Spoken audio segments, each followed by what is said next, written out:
затварям очи и си позволявам да спра. Не е нужно да наблюдавам всички. Не е нужно да следя всяка физиономия, тон или поглед.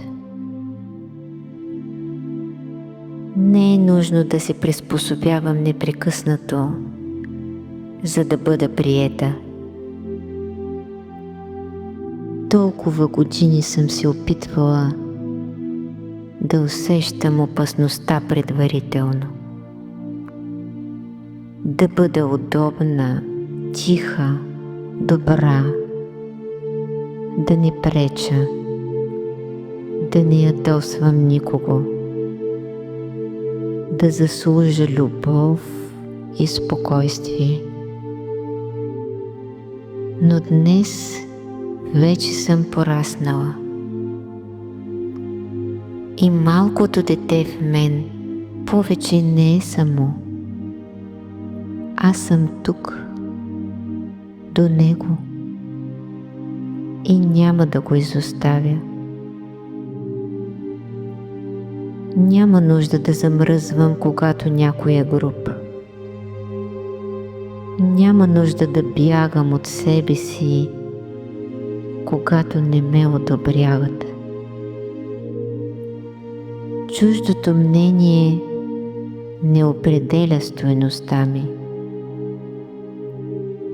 Имам право да бъда чувствителна, нежна, емоционална, истинска. Имам право на своето мнение. Имам право на желания, на претенции, дори на малки капризи. Имам право да поискам нещо за себе си без вина.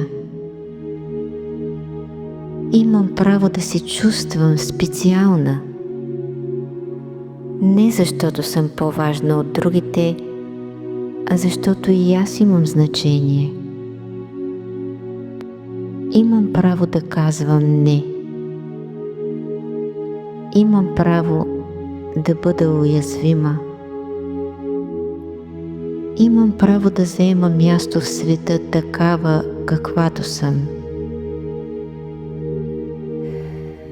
Вече не търся непрекъснато одобрение навън.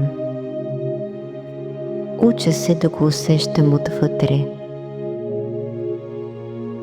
И това вътрешно одобрение е спокойно, тихо, топло. То казва: добре съм, не е нужно да се доказвам. Не е нужно всички да ме харесват. Аз вече съм достатъчна.